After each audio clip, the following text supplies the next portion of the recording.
All right, everyone. Welcome back to the Midnight Magic Musings channel. I am still your humble host, the Lord Cephas. I am joined by the Earl of Florida. Earl, how are you this fine evening?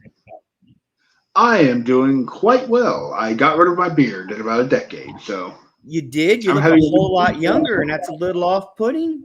I'm not sure how the audience is going to feel about it. Don't worry, give it a week, and then my beard will be back.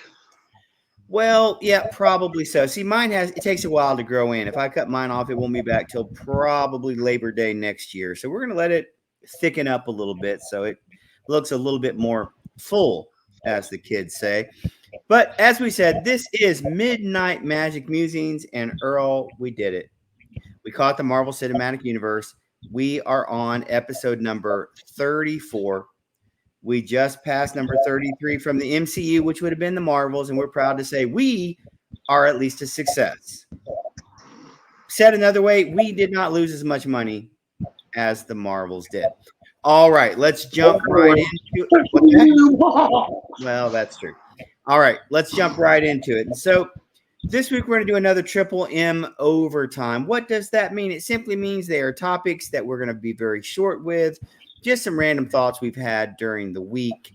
And I will go ahead and start with one for you, Earl. It's Christmas time. We're just a couple of weeks out. And everything is Elf on a Shelf.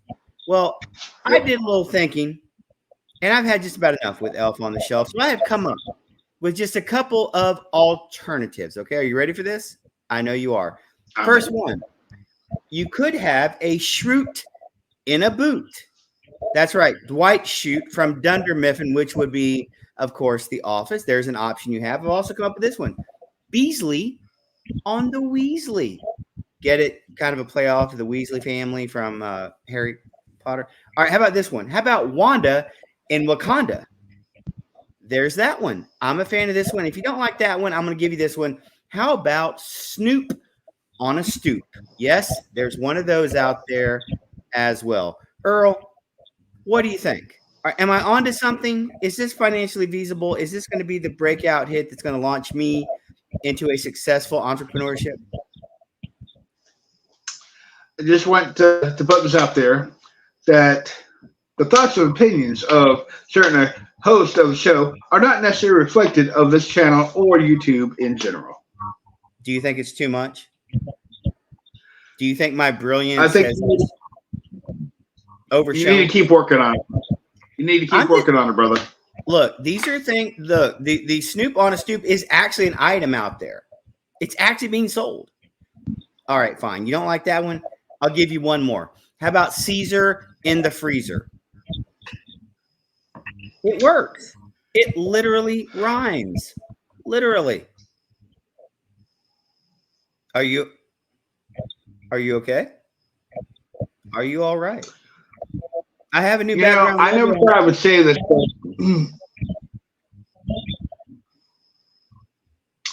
I never thought I would say this, but I'm kind of missing the Baron.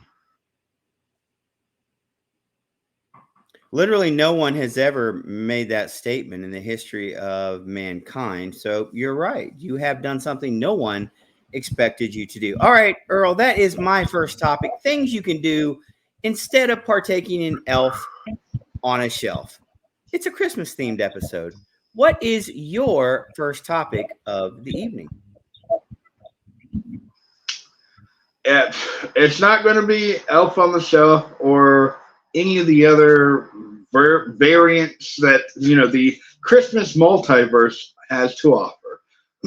But since we're talking in a comic book theme, let's mosey on over to a multiverse that's called the DCU, which is heralded by the Godfather Gunn, his universe. So I just want to point a few things out there. We know that Superman Legacy is still coming in 2025. We know David Cornsweet is getting jacked and buff. We've seen a few pictures of him working out, and he's putting on some bulk. So got to give it to him. But our worry is that is Superman Legacy going to be so filled with secondary characters that the story's going to suffer. Will this movie continue the trend to be a 2.5 hour, 3 hour movie, as we were discussing about Indiana Jones and your love for Indy, and an hour and a half in, you were still waiting to get to the next hour that was left of the movie. We know that we have Nathan Fillion will be in Superman Legacy as Guy Gardner / Green Lantern. We have Isabella Merced as Hawk Girl, Eddie Gathera as Mr. Terrific. He's also hitting the gym and bulking up. And if you don't know who that is, he was one of my favorite characters that was then just gotten rid of in X-Men First Class. He was Darwin. You know, he could adapt to everything. Kevin Bacon goes, adapt to this. He did not, sadly. And he was also in Twilight, but we don't talk about that. We know Gabriella De Faria is Angela Spica, the engineer, and Anthony Kerrigan as Metamorpho. Now, originally in the running for Superman was Nicholas Hoult, but he is officially our Lex Luthor. And I can actually get behind that. I love Nicholas Hoult. He is a good actor. We had him in Beast in the second trilogy with Charles Xavier, played by McAvoy. So he was always one of my. I enjoyed him. You know, he was in Mad Max. He was in Renfield. You know, he's been stepping up and stepping out. So he didn't get Superman, but you know what? Lex Luthor. I think it'll be fun. It'll be interesting. Now, coinciding with that particular tidbit of information, we also know that there has been somebody cast as Maxwell Lord, who some of us are familiar with as having been a villain in some of the comic book stories, and also, you know, being proposed as a villain. I think it was Supergirl season 1, and then season 2 he disappeared. But this one will be portrayed by Sean Gunn, James Gunn's brother, also known as Weasel from Suicide Squad, or or everybody's favorite Kurt from Gilmore Girls. And let's not forget, you know, obviously he was in Guardians of the Galaxy. But can we get a love for Cragland, you know, what do you think about the newest member of the Guardians? At least that's the way, you know, Guardians 3 ended. Yeah, but I mean, so what's your thoughts on all these characters? I mean, we've also recently heard that, you know, Kurt Russell has been a name that's being thrown around for potentially being Jor-El as well, which would be interesting to see. And we know that Ma and Pa Kent are going to be in it. We don't know if they're alive in the present tense of the movie or it'll be flashbacks. But what's going on with everything being introduced in this Superman Legacy? Is it going to be a Superman film, or is it going to be Batman versus Superman, which was a Justice League team up in essence almost? I want to be very deliberate in selecting my words. James Gunn did an excellent job with the Guardians of the Galaxy franchise. No question. Godfather Gunn. Godfather Gunn. And the herald or harbinger of you know, the greatest superhero movie ever made, The Flash. I was going to say Blue Beetle, but okay, The Flash. He's made a lot of team-up movies. That's been his success, at least in the comic book side. Even with the Suicide Squad, you know, it's an amalgamation of a bunch of different characters. So the fact that he's bringing in 333 different characters into this movie does not surprise me, because that's his wheelhouse for this type of genre. Do I think it'll be a success? Anything can happen, I'll be honest with you. Until you have a superhero movie that is a success again, I'm just betting on at best. No matter how many people you stack it with, how many characters, how many cameos, it doesn't matter until you don't just turn a profit, you turn a significant profit. And I'll say it like this, Earl. When that happens, call me. Because until then, it's just making movies for the sake of making movies, because there's no financial return for your investors. Nope. I just don't know what to say. I mean, for me, I want it to be good, and I'm just worried. Uh, yeah, I mean, you can roll over into, Guns also said that most of the directors and the showrunners for the different TV shows for DCU has already been hired. That being specifically Creature Commandos, which he's taking a personal hand and interested in, but you also have Paradise Lost, which has been described as a Game of Thrones style series based on Themyscira. So you're going to have the Amazonians, and are they going to be fighting? And I'm assuming this is probably going to be from the past, so they could potentially be fighting Atlanteans and humans and Greek gods and whatnot and so forth. But I'm like, you know, HBO is probably going to get behind it and double down, hoping that they can, really capture that Game of Thrones, because that fantasy genre series that niche hasn't been filled fully by a series yet. I mean, we have the prequel to the Game of Thrones series, which it's okay, I guess, from what I've heard. I mean, I personally haven't watched it because I have kids and I have a maturity rating that I can only get so far before I have to turn it. That's spoilers for HBO talk for nudity. And but I mean, I also watched the Lord of the Rings series, The Rings of Power. I've watched season 1 and 2 of the also on Amazon again of the what is the series? Help me here. You can't help me, can you? What, for the Rings of Power? The Rings of Power? No, the other one that's on based on the book series. Oh, wait a minute. You're talking about the spinoff from now I'm drawing a blank there. You caught me completely off guard with that. Sorry. It's based on the book series. It's the guy, the group of, whatever. It's on Amazon. Apparently, it hasn't filled the niche because I can't quite remember it. The time, something of time. Oh, my brain is just is that the Wheel of Time thing? Yes, the Wheel of Time. Yes, thank you. Season 1, season 2. Huge impact on me so far.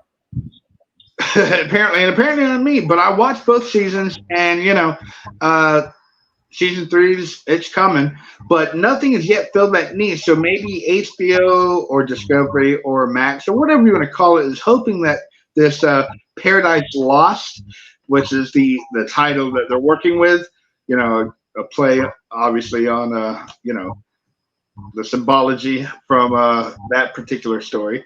But it could be good. But I've lost my faith in movie making and good stories with comics, and that's a worry. Paradise Lost is a worry. The Green Lanterns as a TV series that's being called Lanterns is a worry because it's being called it's True Detectives with Green Lanterns. They're space cops from the precinct of Earth, and it's how it's going to be. Our main ones. It's not going to be some knockoffs. We're going to see how. In a TV series, because we know he's not going to be in the movie. We're going to see Jon Stewart, finally, not the Tease Diggles Stewart, but an actual Jon Stewart, and he's going to be on a Max TV series, True Detective space version. I don't have the words to really explain. Then we get a Booster Gold TV series coming out, which is a failed superstar, personality from the future that comes back to the past to become a superhero. I'm sorry. If it's not our Scrubs alumni coming in playing Booster Gold and it's just I don't know where to go. And then Waller. Nobody cares about Waller. Nobody cares about Waller. She's still alive. I don't care. She's still in charge. I don't care. The only Waller I cared about was in the Justice League cartoon and also the future version of it from Batman Beyond, where she's like, I didn't overwrite your DNA. It wasn't Bruce. It was me. That was a Waller. This Waller, whatever. I don't care. And then Peacemaker season 2 is going to come out eventually. If John Cena is going to have hair at that point, we don't know. Are you okay? Do you need a moment? I'll take a moment. You What's your should. opinion on this? I mean, really? Okay. Again, I want to be measured in my responses. So Just like I was. I'm going to take a moment. Here is, I think, the ugly truth that they're going to learn that Disney Plus and the Disney Corporation, Marvel are already finding out. You do not transition from streaming series to movies. It does not work. The numbers of people who watch the streaming series do not equate with the numbers you need to go to the theaters. The Marvel showed us something, and that is people had no idea who Monica Rambeau was from WandaVision. No one knew who Miss Marvel was from her series because the ratings were not huge. Loki's the first breakout hit they had in their first 5 or 6 series. That includes WandaVision. That includes Falcon and the Winter Soldier. People didn't gravitate towards it. They can spin it how they want, but the numbers are what the numbers are. And you saw how the Marvels was treated by people who either A, they didn't like the trailer, B, they still had some hang up with Captain Marvel. I fully admit I've never seen it. I never intend to see it because I don't find her character likable at all in any of the trailers. Therefore, I don't want to watch it. But you can't expect people to trade up. It's not calling somebody up from the minor leagues up to the big leagues and all of a sudden we're going to make a movie about it. I don't think people see it that way. Now, we've tried for years, Earl, to say, well, if you go from the movies down to television, that's a step down in career. But then we saw a TV renaissance the last 20, 25 years where Kevin Costner is on a television series. You have all these big name actors and actresses that have done very, very well. But I think the idea of starting as a streaming series, working your way up to a movie, I don't think that works. I just don't see the long-term rate of return. It's just my opinion. I think if you're going to keep it a streaming series, fine, but never have the Lanterns in a movie because it doesn't work. You cannot bounce back and forth because the experience so far, the returns say the fans will not bounce back and forth. But guess what? Guy Gardner Green Lantern is going to be in Superman Legacy, and there's going to be a Lanterns TV series. That's a done deal. Guardians of the Galaxy did a Christmas special. The reason it worked is because they were established in the movies. They had a number 3 coming out, and this was just sort of an interlude, almost a play on the old Star Wars Christmas movie or the Christmas special that they did. It worked and just it was fine. so good. And by the way, it was really good too. That didn't hurt its cause. But the point is, they weren't trying to make a movie. They were making an hour-long special. That's all it was meant to be. Just sort of a, hey, for the fans, here's something fun. And people liked it. And people watched it. Guardians didn't start as a series. Nope. And people can say, oh, well, people will jump behind anything because, look, they had a walking, talking raccoon and a walking, talking tree. You misunderstand. In 2014, when that movie hit, people already knew it was going to be weird anyway. They were going into it going, hey, that's just going to be weird. Let's check out the weirdness. You can't just drop things on people and be like, oh, well, it's weird. Everybody will come out and see it. Not necessarily. Guardians was in a different vacuum where people were kind of like, oh, we get it. It's just kind of offbeat and weird. Now everything is offbeat and weird, and it doesn't matter anymore. You can see that in any franchise pretty much anymore. And I hope and I wish them well. But I'm afraid the returns right now say this model does not work. And I don't know that it is going to work going forward. I want to point out that you said Disney and Marvel, they have learned this, they're learning this, they're going to correct the ship with their models. No. Do not put those words in my mouth. I did not say they have learned. I did not say they will correct the ship. You cannot turn the Titanic with one swift motion. That thing takes a while. Now, I'd like to point out that, so they had the Marvels, as you mentioned, that took, so the 3 main characters, the Marvels, one was introduced via movie, but she was hyped as being an important movie to watch and a necessary installment between, Infinity Wars and Endgame. That's why it hit over $1 billion. Okay. Plus, there's a lot of nostalgia, but you thought you had to see it. The next Marvel was introduced in WandaVision, and you didn't really get into who she actually is or becomes, Photon. You don't know. And then the other Marvel gets her own show, Miss Marvel, but at that point, Disney Plus had started to take a toll. It started getting old, and it wasn't necessarily going, we have to watch Disney Plus to see what comes out next. It wasn't, The Mandalorian when it first dropped, or even WandaVision. There was, or the first season of Loki. By the time you got to Miss Marvel, there was a definitive slowdown, and then you're also dropping series while other series are dropping, and there's competition, and there just wasn't you have to watch it. And look at the first season of Loki, hit 5.23 billion minutes of viewing. And you go to Loki season 2, we know that the premiere was nowhere near the numbers they wanted. The premiere was up around 200 million minutes, which is a steep jump in compared to the premiere. But they lost over a third, like 35% of the viewers from season 1 to season 2. That hurts. HBO, DC, you have to be paying attention to what's going on now. And also, we were saying, maybe Marvel, with all these issues, maybe they're going to understand. But the newest rumors coming out of Marvel that's full circle that we heard months and months ago was the fact that Season 4 of The Mandalorian may not be Season 4 of The Mandalorian. Season 4 of The Mandalorian may be coming to the big screen instead. Didn't we just talk about this? How are you going to go from small screen for 3 seasons and jump to the big screen? See how well it worked for The Walking Dead, jumping from the small screen to the big screen. Oh, wait, we didn't. We postponed it for 5-7 years. Then we decided we'll lick our wounds and then we'll just release a miniseries to wrap up that particular story. Is that what's going to happen with The Mandalorian? Or is The Mandalorian going to bomb on the big screen, never to air on Disney Plus because of the shame and these characters that we've grown to love and hate and not care about, that we've instilled our time into? Are we going to see them again, or are they going to explode like the Death Star over Endor? And what's going to happen?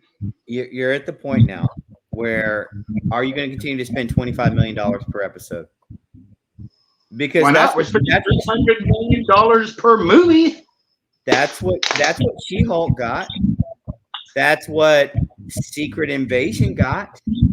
And what did it actually get them? Nothing. Absolutely nothing. And here's the thing, and I'll shut up and let you go back to it.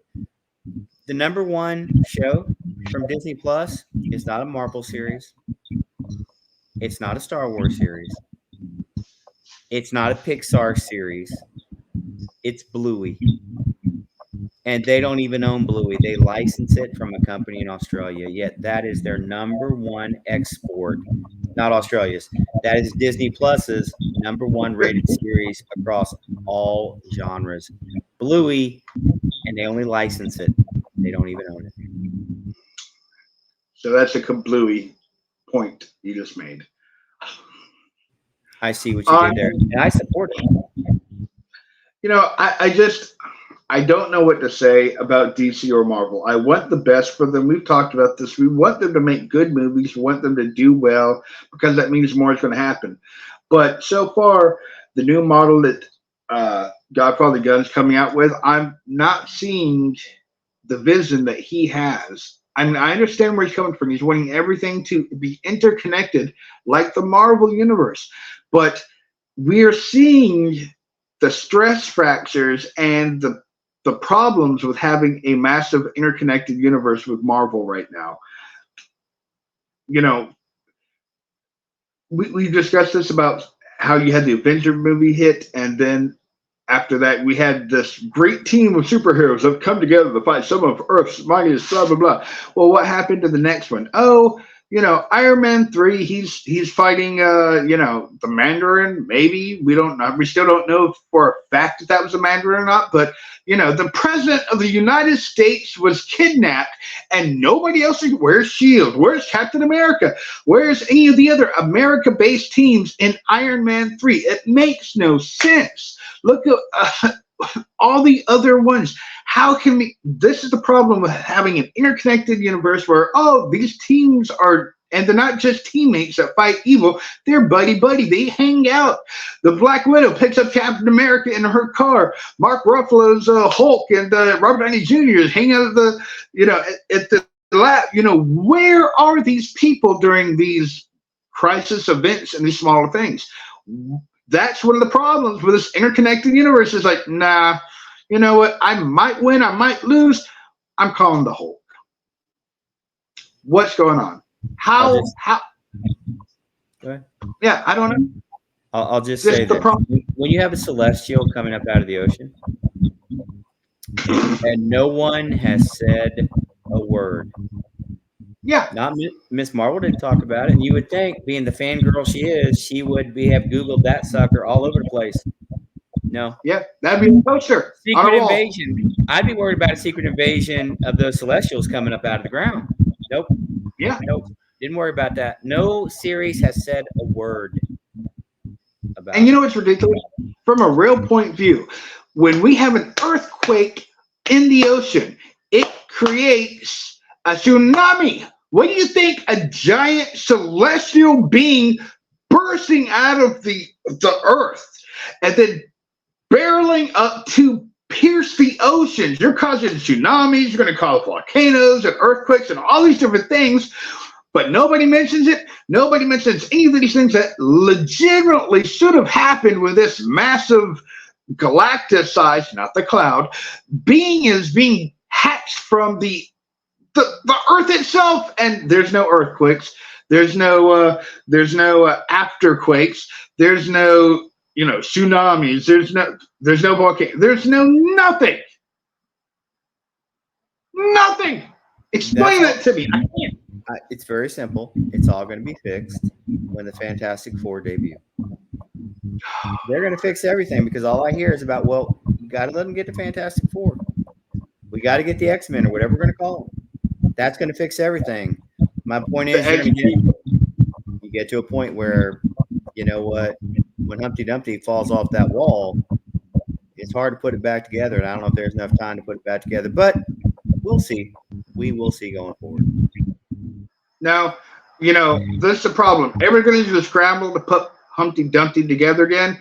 I want to see who's going to make scrambled eggs first. Whoever can realize you can't put that show back together and says, we're moving on, this isn't a total waste, we're making some scrambled eggs out of this, that person is going to be able to write a ticket, whatever they want, because they will be the one who looked at something that said, we can't fix it, we can't put the genie back in the bottle, we can't have the Avengers era movies where we're spending $200 million and making $1 billion every single time. You can't do it anymore. Post-COVID, post these big finale series that hit with like Endgame and these are no longer every single day things. These are going to be lightning in a bottles now. What years ago we're like, oh my gosh, something hit $1 billion, fire off the fireworks, and then for a long time Disney was like $1 billion. Guess what? The $1 billion movie every time is gone. You need to look at James Wan, kidnap him, sit him down. Not that I'm, a fan of kidnapping, but James Wan has created the Conjuring universe where he has spent, I think it was like, 10 movies, 12 movies, whatever. He has spent $200 million and has made over $2 billion. He has spent 10% of what he's made, what he's grossed from ticket sales was his budget. 10%. And we're talking, some of these movies were 6.5 million, some of them were 20 million, a few, one was 40, one was 39, a few were, in the teens. But the man has got a plan. It's called, we're going to spend a little bit of money here, make a good story, give something that the fans want, because guess what? Most of these movies are hitting $100 million at the domestic box office, and that's right there. Before we go into overseas or anything like that, he is banking money because he is taking what people want. They want to be scared. They want to have a story. They want to have something that's familiar, and he's delivering it. And guess what? $200 million for $2 billion coming back in. That is something you need to get behind. Kidnap the man. Talk to him. Get his secrets out of him. How is he doing this? What about the Saw franchise? It's ridiculous. This guy, you got to figure it out because this guy has something. He knows something, or, he's paid off the box office gods. I don't know. I will give you one thing here. Okay. Ant-Man and the Wasp: Quantumania lost $116 million. Yeah. If you go, all right, Guardians came out, made $845 million. If you do the math, they cleared about $5 million total. Yeah. That's it. Little Mermaid, everybody touted how great it was. Little Mermaid lost somewhere in the range of $109 million. Yep. Indiana Jones was somewhere in the $253 million, something like that. Haunted Mansion, which again they released in July, and I still don't know why. Because they're just lost somewhere in the $200 million range. Here's what I'm saying to you: they've lost well over $1 billion in the last calendar year with their movies. Yeah. They're not going out of business tomorrow, but I'm telling you, man, as a business model, it's not sustainable. Yeah. And that's not even talking about the newest Indiana Jones movie again, like we have been off and on. You've tried to watch it so far. You've walked away from it. You're going to go back to it probably. I'm going to sit down and try to watch it because it's Indiana Jones. But how much money? It was like over $300 million that they spent on it, not counting marketing. Come on, guys. You have to figure out what side of your bread's buttered on, because you're dropping the bread butter side down every single time, and that's not the way you're going to make money. That's not the way to do business. You need to reevaluate how things are going. If two Tweedledees on Midnight Magic Musings can go, guys, this isn't working anymore, then you should realize it's not working anymore. How hard is it? How hard is it to understand? If we can understand it, why can't you? Give us good stories. Give us, hit us in the feels. You don't have to have this massive, massive $300 million budget, which I can't even conceive. Look at all these other movies that are working with smaller budgets, and they're still doing quality movies. You have to adapt or you will die. By the way, to your point about Indiana Jones 5, its budget estimated $425 million when you include global marketing. And it made what? I mean, you literally have to make $1 billion to survive it. Jeez. And come on, man, that's not sustainable at all. No. And in my defense, last year, Ant-Man and the Wasp and Quantumania comes out, right? And I'm like, oh, it's gonna do this. It's gonna do this. I was wrong. I ate crow so badly. I still do. But what's terrifying is we're like, this movie did so badly, it didn't even hit $500 million, right? It did not. Not counting the Guardians 3, which was a trilogy as well, but not counting Guardians 3, every single other comic book movie to come out has done worse than Ant-Man 3. I mean, so what's your takeaway then at that point? If this is the law of diminishing returns, at what point do you just turn around and say, this isn't good? This is one thing we grew up, okay? We grew up in the 90s. We were watching Star Trek: The Next Generation, right? Came out in 87? Somewhere around there, I think. It was 87. It was 87. It ran from 87 to 94, yeah. Okay. So you had The Next Generation. At a certain point in 1993, before the Swan Song, you had another Star Trek series start up. This was Star Trek Deep Space Nine. 93, I believe, is when it kicked off. Yeah, that's right. Okay. January 93. Yep. And so you had the next generation, and they went to movies. Then what happened a few years later? There was another series that kicked off called Voyager, and then DS9 left season, and then Voyager ended up. Let's not talk about Voyager too much. I can still see the rock bottoming Jerry Ryan 7 of 9. Good times. Anywho, You're never going to let that go, are you?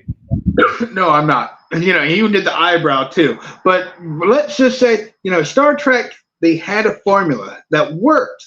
They start a season, builds up, keeps the fans. Before it goes off the air, we introduce a new season. We can transfer as we close out one series, and the fan base will switch over there because they know in a few years another series will start and continue the base. They did the same thing when they did Enterprise. Excuse me. But, you know, that worked. That formula worked for Star Trek for a very, very long time.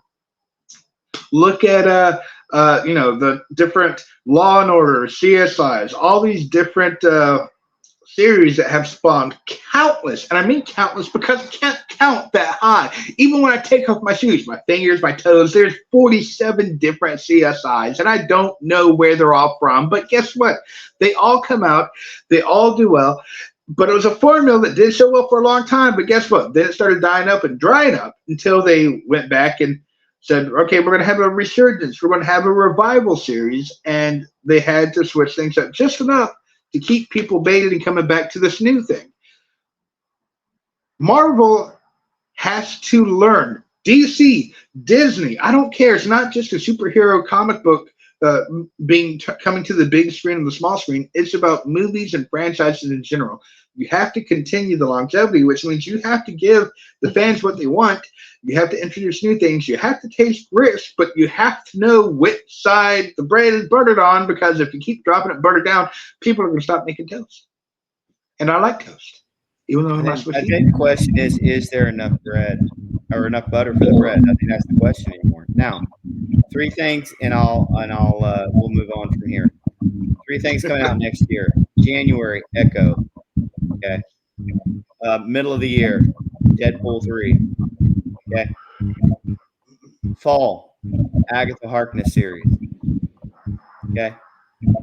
That's what Disney's putting their hat on next year for Marvel. Yep. Is that going to turn your fortunes around? Is that going to fix the attitude of the fan base? Is that going to give you the hit you so desperately crave? That's what I'm asking. Well, okay, well, let's go step by step. Echo. Why will I watch Echo? I won't, because I don't care. I saw this chick in, which series was it, Hawkeye? I didn't care. You know, she was supposed to be bad guy. I then kind of felt bad for her. Then I'm like, you know what? I don't care. Clint Barton's going to F2, so I care for him too, but I've got built-in feelings for the man. He's Hawkeye. He saved the event. He saved New York City. I care for him. You're just a criminal whose dad is dead and was adopted by Kingpin, and you continue to do crime. That's your fault. I don't care. You can have your hearing or not have your hearing. I don't care. Oh, Daredevil's going to be it. Oh, he's not going to be it. Oh, he is going to be it. I don't care. I don't care, because after seeing Daredevil have his way, or She-Hulk have her way with him, I'm not sure that franchise isn't completely ruined, because not only can they write a series, they're still having to rewrite it and go back and throw it away. So no, Echo for me is an echo of. Did you hear the tree fall in the forest? No, because I wasn't in the forest to see the tree fall, so I didn't hear it fall, so there was no echo, so there is no echo for me. How about you? How do you feel about Echo? I feel like I've been verbally assaulted, auditorily assaulted. I'll just say this. I'm sure from the trailers, it looks like a very R-rated series from Disney. I'm going to say this. Too little, too late. Too little, too late for me. 5 episodes. And 5 episodes. How am I supposed to get invested in 5 episodes? I don't know. But again, that's what you're pinning your hopes are next year if you're Disney. That's your 3 legs of your stool. First one. What's number 2? Deadpool 3. What are your thoughts on Deadpool 3? I'll be honest with you. Don't care.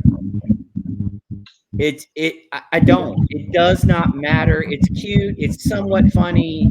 It's irreverent. It's not going to fix the problem. It just puts a band-aid, and it's like, oh, don't look over here as I do something over here. To me, it's just something to entertain me, but it does not help the MCU. Even if you tie it into everything else, I'm sorry. I don't see it being the success they think it's going to be. I think there's too much negativity amongst the fans. I agree a lot with you, because my thing is, okay, so what you're doing is you're taking superhero characters and actors that portraying them now, and superhero characters and actors who portrayed them then, and putting them in a movie together. I've already seen that. It's called Days of Future Past, and it was very good, and I loved it. For its flaws, I still loved it. I've already seen that. I don't need to see a rip-off version. Oh, you mean you want to take Deadpool and create like an X-Force type of team where he's going to fight others, and you're going to introduce different characters that you may have already seen, like Juggernaut, that was also mocapped by Ryan Reynolds in Deadpool 2. You're not going to do that again, because guess what? Brad Pitt's not going to come back for a cup of coffee to electrocute himself for 5 seconds and have fans go, that was Brad Pitt. Was that Brad Pitt? I'm not sure. Was that Brad Pitt? I'm going to have to wait and see if he's Brad Pitt. You know what? It's gone. It's over. Nobody cares. Oh, you want to see a movie that's going to show alternate versions of other characters? You mean like Patrick Stewart as Professor X, or James McAvoy as Professor X? Or wait, we've already done that in Doctor Strange 2. We also had John Krasinski as Mr. Fantastic. That's not going to be back as Mr. Fantastic. It just gave him fan service. We had, our Captain America, or was it Captain Britain, played by not our who we know, but it was a Haley. What's her name? Oh Lord, Haley Atwell. Thank you, Atwell. Thank you. We had a different version of nobody cares Captain Who is in space. We don't care. We didn't get it. Who cares? We had it's an Inhuman. It's the King. He blew his brains out by muttering to himself. You know what? We've already seen everything that Deadpool 3 has to offer. We've seen everywhere else done better. And guess what? Diminishing returns. Doctor Strange 2 should have had whoa, it's awesome. But guess what? Even with all that fan service that was stuck in there with the Illuminati and a different Earth, it still did not do what was expected. It hit what? 800 million, 750 million, something like that. It is the highest grossing Marvel movie post Spider-Man No Way Home. And it didn't manage to hit. Now, that's not talking about all the problems we've had with the writers' strike. I'm not saying they're right. I'm not saying they're wrong. I'm a writer. I understand where they're coming from. I'm not talking about the Actors Guild strike. I'm not an actor, but I can still understand where they're coming from. We're talking about, taking breaks. Oh, but bringing back Hugh Jackman. Oh, but he's never going to be him again. Oh, but he is. You know what? I just don't know if I'm going to care enough to see Deadpool 3 when, guess what? I can just watch the spoiled and released pictures and know what's going to happen. I'm sorry I brought this up to you. I see I caused damage there. Tag in. So yes, I'm with you. I've seen it before. I've seen everything Deadpool 3 has to offer in varying levels of success over the years. And I can't take my younger kids to see this movie because it's R-rated and we know it's going to be in it. I don't need to see parts of an anatomy that I don't need to see, and my kids certainly aren't going to see it. So guess what? That cuts out what is 80-something% of the people in my household that would be able to see it are not going to see it. Again, that means you just have to market to adults and hope they keep coming back and watching it. And what's the budget at? And then you have the Agatha Harkness series in the fall. Okay. Agatha. The saying goes, strike while the iron is hot. It was the hottest at the end of WandaVision. That was when Agatha was at its hottest. I don't care about Agatha. She's not even an echo of what. I'm not going back and rewatching WandaVision. I watched it once. I will not watch it again. I can't. I'll go watch the Falcon and the Winter Soldier first because at least they had chemistry.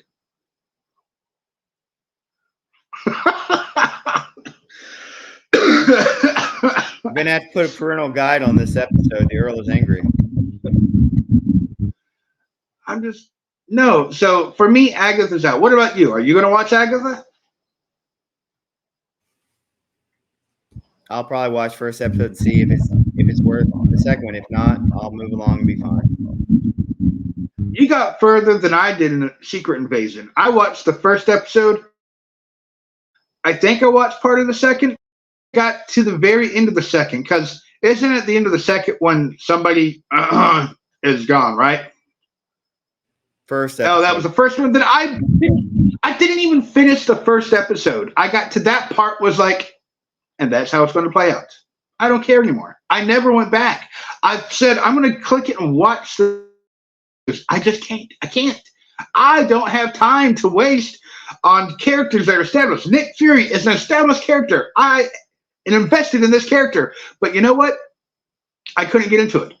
Echo, Agatha, I'm not invested in these characters, and I'm probably not even going to put the first episode on, which means there's no chance I'm going to watch this series unless everybody's like, this thing since whatever. But that's not going to be that's not going to be the statement, because how long was Echo? Oh, it's coming. No, it's been canceled. Agatha, it's coming. Oh, no, it's canceled. How long has Agatha been filmed? 3 years? Well, here's the thing. This is where I come from. I have a lot of friends who are Marvel fans who have just kind of outgrown it. Like, I've moved on now. I'm not really interested in anything else. There's really nothing you're going to do. You could put all 6 original Avengers in a trailer, and I'd still be like, eh. When it's at that point, people are like, I've just kind of moved on. There's no coming back from that. You're not going to get the returns you used to. You can still be profitable, but you're not going to get the returns that you once had. So yeah, I'm like, it makes me sad, but Star Wars is the same way. Oh, guess what? Andor Season 2 has been confirmed for 2026. I didn't see the first one. He's dead. I saw him die in a movie. Why am I going to go watch a prequel with him? And then that took, 3 or 4 years to get filmed? And now you're telling me the Season 2 is going to be 4 or 5 years after that to be filmed? He's going to look like he's 50 and he was 20 in the movie. Explain that to me. You can't. CGI, deepfake. That costs too much money. Oh, wait, then they're definitely going to do that. But, I do love these. I love comic books. I love Star Wars. I love all these things. But there comes a point in time when you have to adapt or you die. And then sometimes you just keep coming out with the stuff, determined to continue, and eventually maybe something catches on. Who knows? But, tell me about something that has been renewed that I watched the first season of. Twisted Metal on Peacock. I watched the first season. I played the games. Yes, I did. And that's why I checked it out. Anthony Mackie was in it. It was an interesting little trailer, but I checked it out. Season 2, it is officially renewed. You know what? It was ridiculous. It was goofy. It was, it was ridiculous fun, and it did not take itself seriously, and that was probably for the best. But guess what? It was renewed. I'm glad. Hopefully it'll come out sometime before I'm 59, so next year.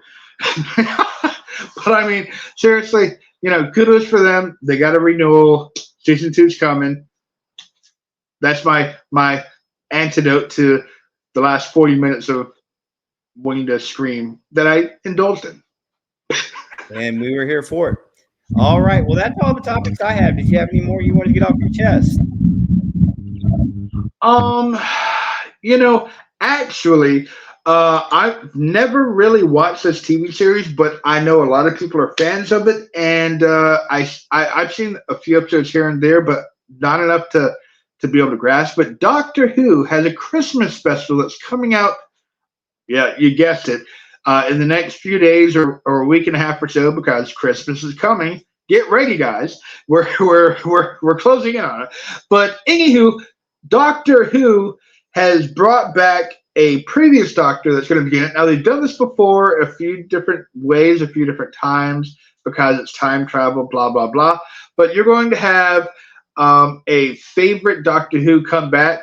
Uh, David Tennant's going to be returning, and he's going to be returning as a previous version as the 10th Doctor, but he might be the new Doctor because there's going to be some kind of weird, you know, weird something go on that I've had some Doctor Who fans that are friends are like, we've heard it here first that, I don't want to watch Doctor Who because I'm not going to go back and watch 50 years of Doctor Who, and 14 different or 13 different versions of them. But apparently what's coming out this Christmas is going to almost be like potentially be a reboot or a restart without pooping on the original 50 years. But it's a jumping on start for new fans of the series. I've never really watched it. I watched some Torchwood because I love that actor. He cracks me up. He went on to be an Arrow. But you know what? I like David Tennant. It's a lot of fun. He gives himself to the role. And you know what? I might check this Christmas special out.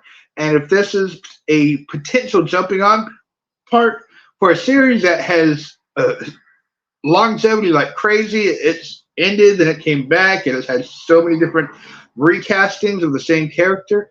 You know what?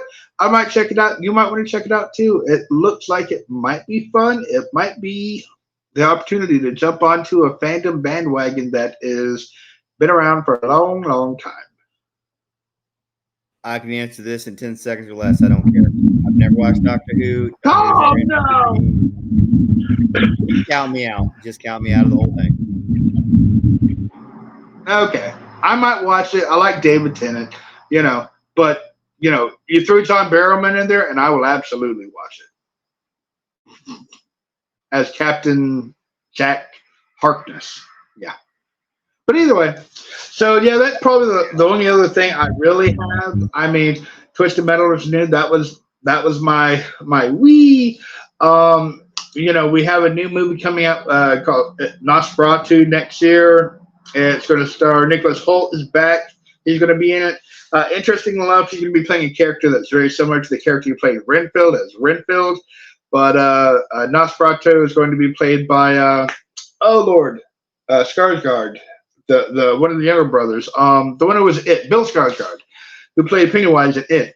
He's going to be in it, going to be taking this particular spin. And I just recently found out that he was the voice of the bad guy, main deviant in Eternals. Just a random fact. His father is Stellan Skarsgård, who is I did not know that.